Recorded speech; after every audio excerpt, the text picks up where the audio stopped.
papasok, dalawa ang ma-out. Kaya tingnan na natin, sino ba ang karapat-dapat? DJ Kogi, hit it! Ay napapalala, kapag ika'y lumarapa. Usay-usay mo pala, di lang sa uma at cha-cha. Hanapin at iiwan, sakto sa aming panlasa. Tara magbaile, magbaile. Tara magbaile, o aking darling. Kapag kumiling, nakakatuling. Tara magbaile, ang simple darling. Araw-gabi ang puso ko tumatambling. Araw-gabi ang puso ko tumatambling. Baile! Full split ba? Tumatambling. Ay, full Galing. split. Ang galing mo, ha? Hindi nagmamatter kahit gaano ka kabigat. Kaya niya talaga, Yes. bongga siya. Siya rin naman. Ikaw rin.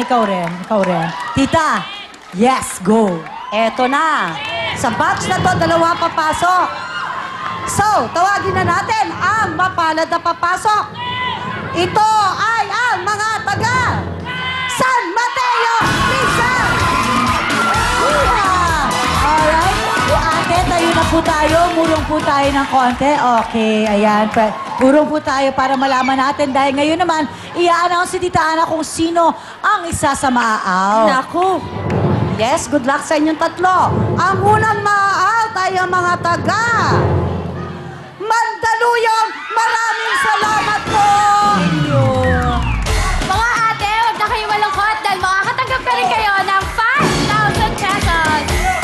Alright, congratulations. Sino naman kaya ang huling makakapasok at huling maa-out? Tita?